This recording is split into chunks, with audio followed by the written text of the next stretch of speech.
Maroc, la marche verte. Verte parce que le vert est la couleur de l'étoile sur le drapeau rouge marocain. C'était la couleur préférée du prophète Mahomet.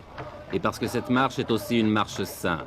Du moins, c'est ce qu'on leur a dit aux Marocains quand on leur a demandé d'aller récupérer les arpents de sable colonisés par l'Espagne, le Sahara occidental, au cours d'une marche sans précédent dans l'histoire moderne.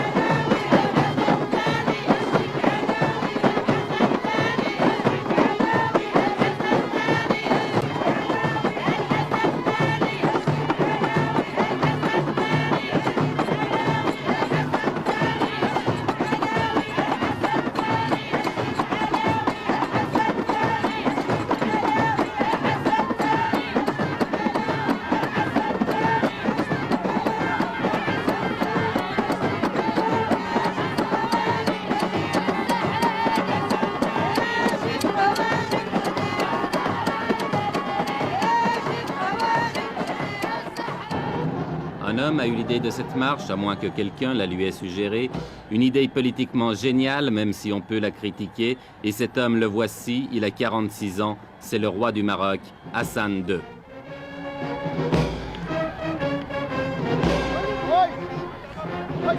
Avec la marche verte, Hassan II espère gagner sur tous les plans, faire oublier les problèmes intérieurs, se réconcilier avec son opposition, même de gauche, et surtout ressouder le peuple marocain dans un immense élan de nationalisme. On dit qu'il joue sa couronne dans cette opération et c'est vrai qu'elle n'est pas sans risque. La tension dans cette région du Maghreb est montée dangereusement et justement, le secrétaire général des Nations Unies, M. Kurt Waldheim, était venu ce jour-là pour en discuter avec le roi.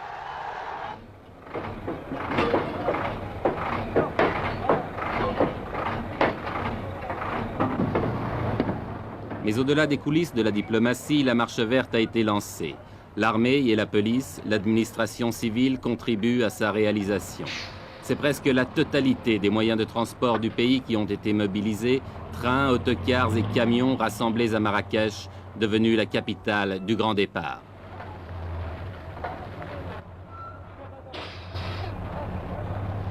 Pourtant, on ne peut s'empêcher de penser que c'est aussi la marche des gueux. La marche des paysans pauvres et illettrés, des chômeurs, des petites gens, de toute cette masse humaine qui obéit docilement à tous les mots d'ordre qui viennent d'en haut.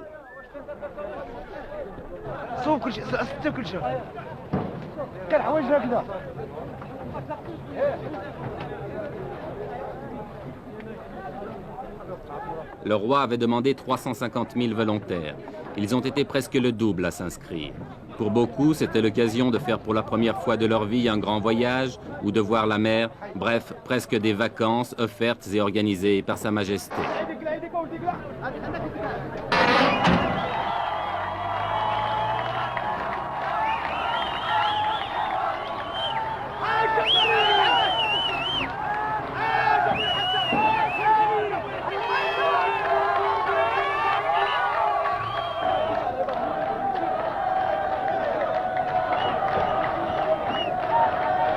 À Marrakech, depuis 15 jours, chaque départ de convoi donne lieu à des scènes de ce genre, et il en part plusieurs chaque jour.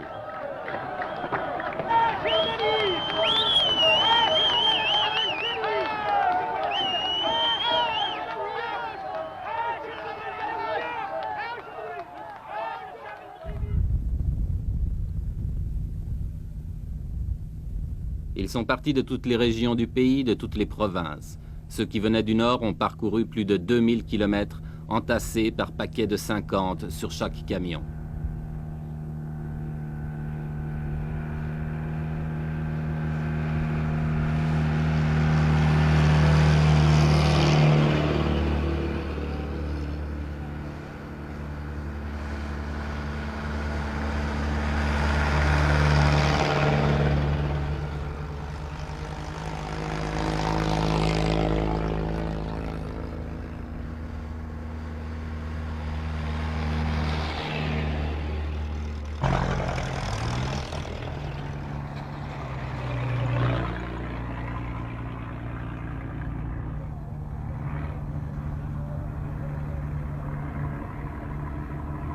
1000, 1500, 2000 kilomètres de soleil et de poussière, de chaleur et de soif, de fatigue. Mais tout a été prévu, sans doute depuis plusieurs mois, malgré le caractère spontané que le Maroc a voulu donner à cette manifestation. Ambulance, ravitaillement, essence, eau. En principe, les participants à la marche ne manqueront de rien. Une question, mais qui restera peut-être toujours sans réponse, quel sera le coût définitif de cette épopée? Avant le désert, un camp de transit a été installé à Agadir qui peut accueillir 30 000 personnes.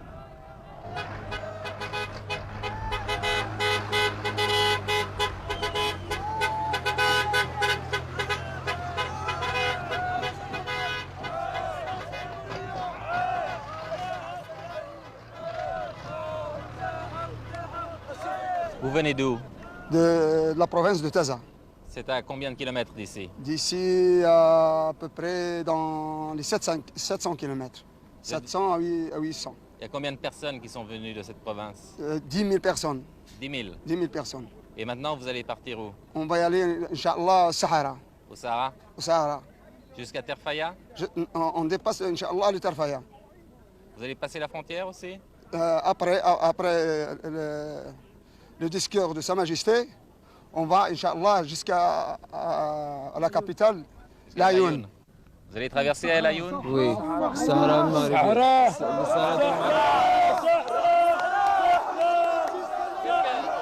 Qu'est-ce que ça signifie? Qu'est-ce que ça signifie le Sahara pour vous? C'est notre terre et notre pays. Nous traversons non pas Laayoune seulement, mais toutes les villes et tous les villages occupés par les Espagnols. On veut notre terre, on veut toujours notre terre. On veut notre terre jusqu'à la mort. Notre terre, c'est toute notre vie. C'est notre terre, ça y est. Vive le roi Hassan II! Vive le roi Hassan II! Vive le roi Hassan II! Vive le roi Hassan II! Vive le roi! Vive le roi Hassan II! Vive le roi Hassan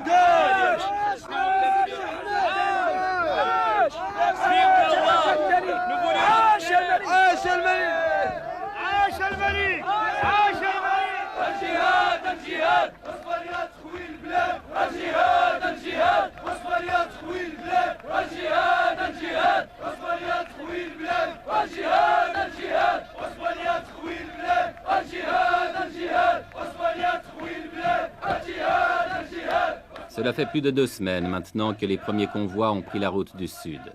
Plus de 2 semaines de délire qui confine au fanatisme. Plus de 2 semaines que le Maroc vit dans la fièvre. Tout cela pour quelques milliers de tonnes de phosphate, vous demanderez-vous? Non, pas seulement. Tout cela aussi, du moins aux yeux du peuple, au nom du roi et de Dieu, si Dieu le veut, Inch'Allah.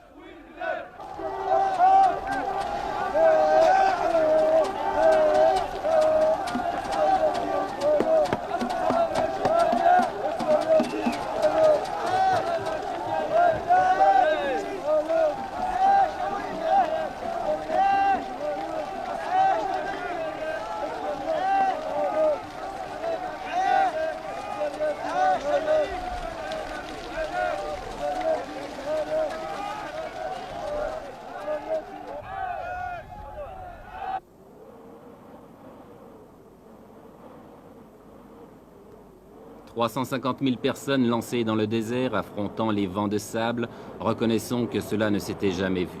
En deçà des considérations politiques qu'elle peut inspirer, la Marche verte offre le spectacle hallucinant d'une nation jetée dans l'aventure. Folie ou coup de bluff, impérialisme ou nationalisme, je l'ignore. Mais regardez ces images.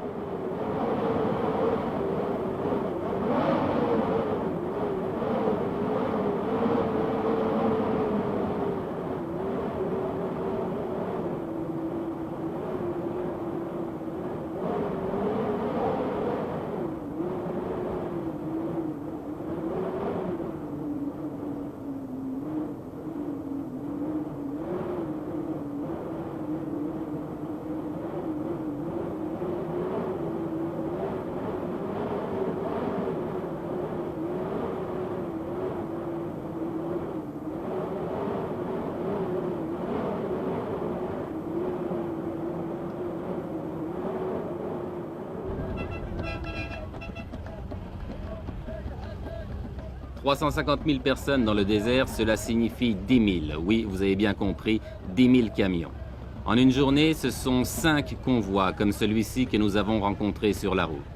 Par mesure de sécurité et pour éviter un trop grand désordre, tous les arrêts s'effectuent en dehors des localités.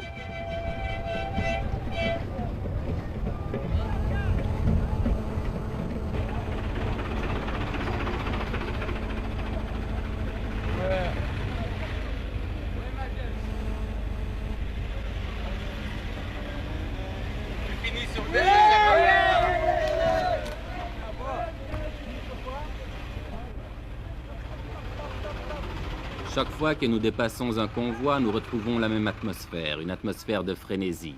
Et chaque fois aussi que nous interrogeons les gens, ils nous font les mêmes réponses. Écoutez. Jusqu'où vous allez? Au Sahara. Oui, Sahara. Pourquoi vous ne laissez pas le peuple sahraoui s'autodéterminer, choisir lui-même? Parce que le peuple sahraoui est sous la domination du roi. Eh ben, comme vous dites, c'est... Sahara, c'est à nous. Non. Pour être juste, les Sahara nous ont cédé. Et les Sahraouis, ce sont des Marocains pour vous? Oui, c'est ça.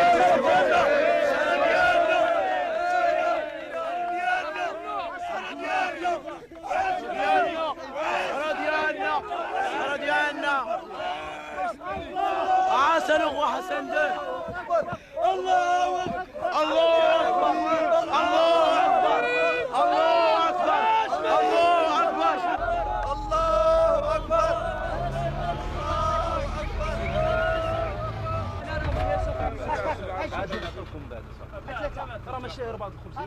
Tout le long du voyage, les vivres sont assurés. On distribue les miches de pain à la lancée, mais en proportion calculée, un pain pour 4 hommes. Le convoi se ravitaille donc, puis reprend la route.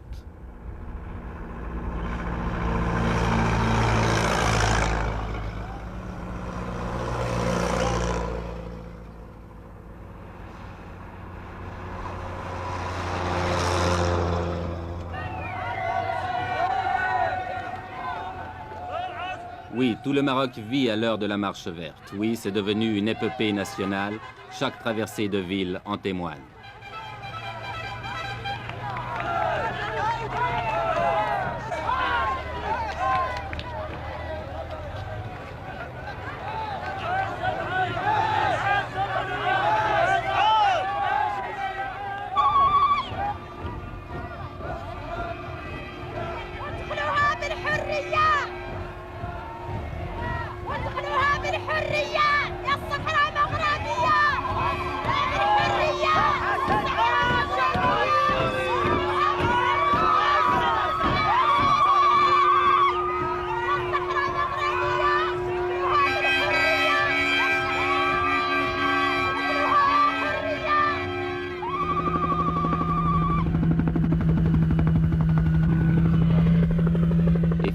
C'est l'arrivée à l'extrême sud du Maroc, à côté d'une petite bourgade perdue dans le désert, où avait atterri autrefois l'avion de Saint-Exupéry, Tarfaya.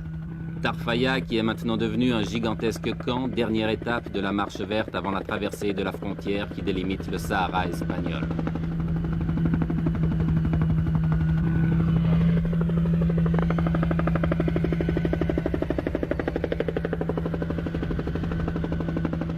Dans ces alignements de tentes et de camions, on s'est installé province par province. Et l'ambiance de ce campement le fait ressembler à un Woodstock du désert.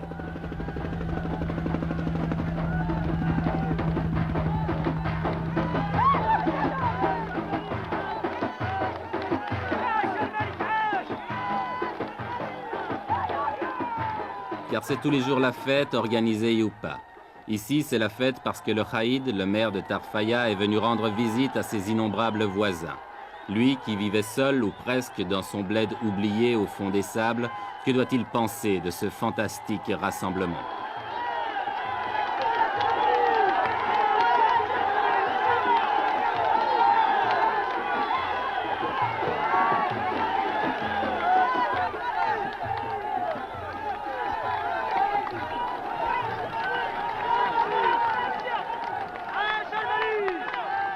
Avec une prodigieuse capacité d'adaptation, la foule s'est installée rapidement.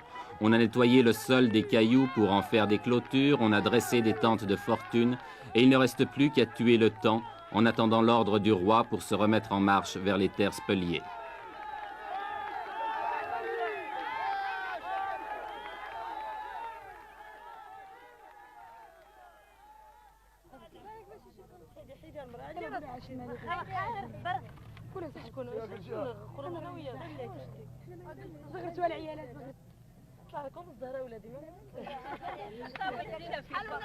Les vivres sont distribués par les organisateurs, mais comme on n'est jamais si bien servi que par soi-même, on s'est mis à faire la cuisine, à frire les beignets, à faire bouillir le thé de menthe ou même à cuire le pain.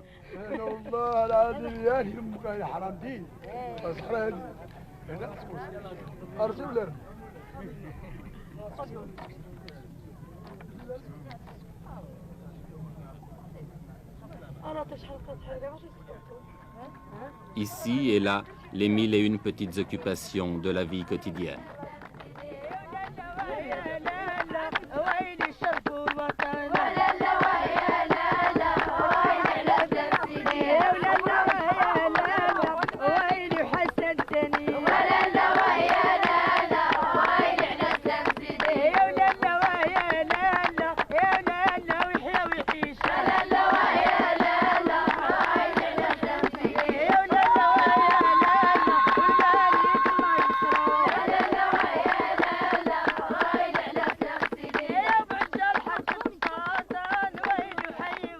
On danse, tandis qu'à quelques kilomètres de là, on se prépare peut-être à la guerre.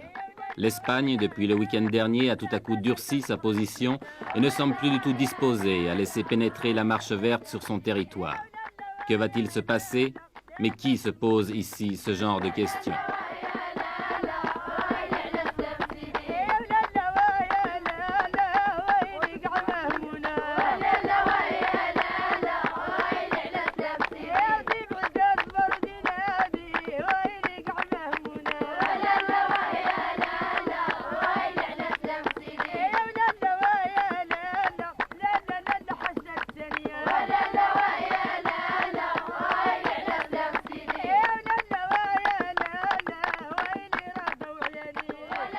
La marche verte n'a pas encore franchi la frontière, mais on ne voit pas comment elle pourrait maintenant s'arrêter, car ce qui est sûr, c'est qu'elle a dépassé le point de non-retour.